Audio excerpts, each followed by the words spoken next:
The Ultimate Guide to eBooks. Purpose, Potential and Power. Volume 1 of 3. Module 5, eBook Creation Software, a hands-on approach. Hey everyone, welcome back. I'm Eric Mutt, and I'm here with Ruby Bunny. Today, we're diving into the wild world of eBook creation tools. Ruby, you ready to nerd out about Calibre? Absolutely, Eric. I mean, Calibre is sort of the Swiss Army knife for eBooks, isn't it? I remember the first time I used it. This was, ages ago. I had this essay I was oddly proud of, and I thought, why not turn it into an ebook? So, I downloaded Calibre, and suddenly I was converting, editing, and sending it to my old Kindle. It was a bit clunky at first, but honestly, it sparked my whole fascination with digital publishing. That's so classic, Eric. I love that you went from essay to ebook. For anyone who hasn't tried Calibre, it's free, open source, and honestly, it does everything: organizing, converting, editing, even transferring books to your e-reader. You can bulk import your whole library, drag and drop files, or even fetch books from the web. It's like, if you blink, your sci-fi collection is suddenly sorted by author and genre. Exactly. And the real magic is in the metadata. If you've ever had a library where half your books are called Final Draft 2 or Book 1, you know the pain. Calibre lets you edit titles, merge author names, and even auto-download covers and descriptions from places like Goodreads. Although, I will say, sometimes the auto-metadata gets a bit creative, especially with indie titles. So, always double-check. Oh, totally. And if you're managing a big collection, plugins are your best mate. There's the DRM4, well, removing DRM ethically, of course, and Goodreads Sync, which is brilliant for keeping your ratings and reading progress up to date. I always forget to rate stuff, so that's a lifesaver. And don't forget about virtual libraries. You can split your 1,000-book collection into fiction and non-fiction, or tag everything you want to read next as #TBR. It's a bit like having your own digital bookshop, but you don't have to alphabetize anything by hand. I love that. And, look, if you're a bit of a power user, you can even batch convert hundreds of books overnight or sync your whole library to the cloud. But honestly, even if you're just starting out, Calibre makes it so much less intimidating to manage your ebooks. It's like, suddenly you're the boss of your own digital empire. So, once you've got your library sorted, the next step is actually formatting your ebook. And, I know it sounds a bit old school, but Microsoft Word is still the go-to for a lot of people. It's familiar, it's got robust style management, and it's perfect for text-heavy books. Think novels, essays, memoirs. But, not so great for cookbooks with lots of clickable bits or textbooks with quizzes. Yeah, words like that comfy old jumper, maybe not the flashiest, but it gets the job done. The big thing is using styles. Don't just bold your chapter titles or underline stuff randomly. Use heading 1 for chapters, heading 2 for sections, and normal for your main text. If you want to get fancy, you can create custom styles, like, I dunno, a journal entry style with italics and a border. But if you start manually formatting everything, it's gonna get messy real quick.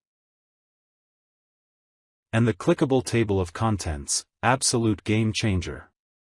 If you format your headings properly, Word can auto-generate a TOC that actually works on e-readers. Just remember to update it after you make edits.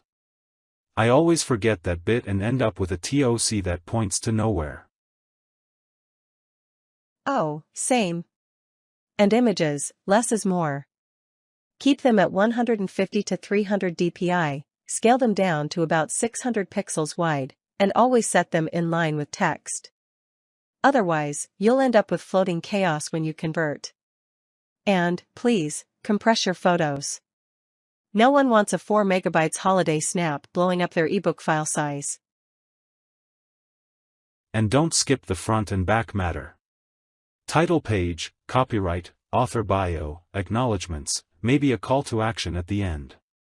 It's the stuff that makes your ebook feel finished, you know? Totally.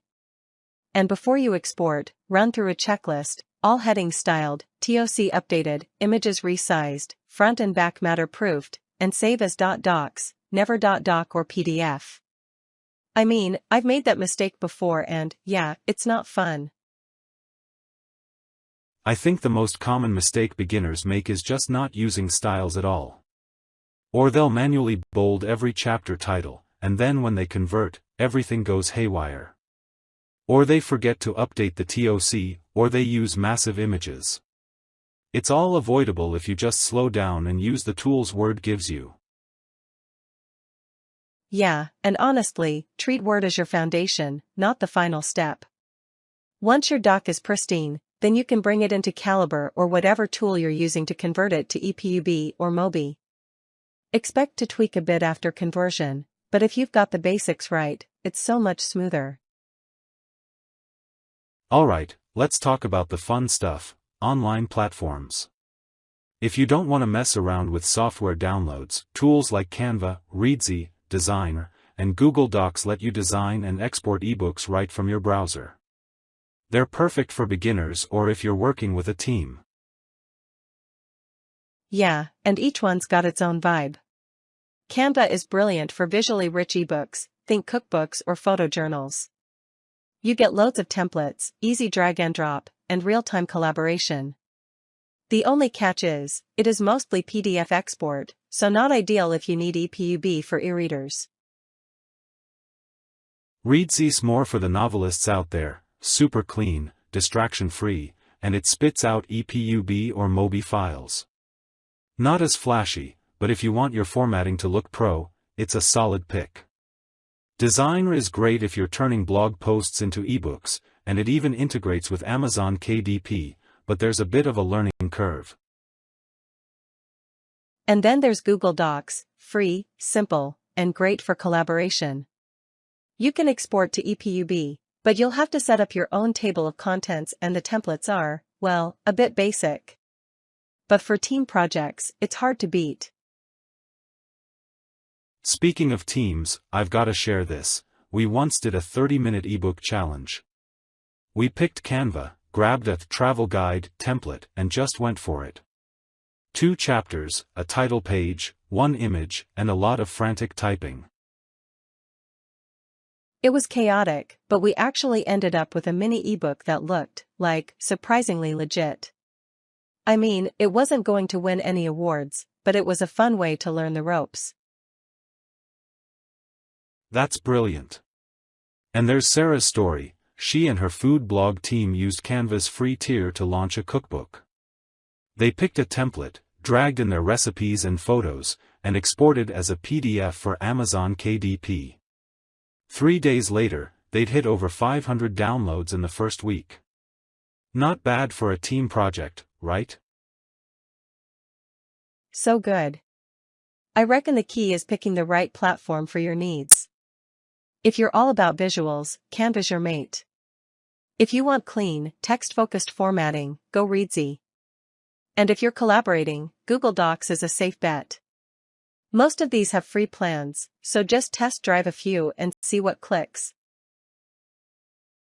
And don't forget to check your export options. If you're publishing widely, you'll want EPUB or MOBI support. Oh, and always preview your ebook on different devices. What looks good on your laptop might be a disaster on a Kindle or phone. Absolutely. Alright, that's a wrap for today's episode on mastering ebook creation tools. We've covered Calibre, Word, and a bunch of online platforms, so hopefully you're feeling inspired to give it a go. Eric, always a pleasure chatting with you. Likewise, Ruby. And thanks to everyone for listening. We'll be back soon with more tips and stories to help you on your creative journey. Until next time. Thanks for watching. If you enjoyed this video, don't forget to like, subscribe, and hit the bell icon so you never miss an upload. Drop your thoughts in the comments below, we'd love to hear from you. Until next time, stay curious and keep learning.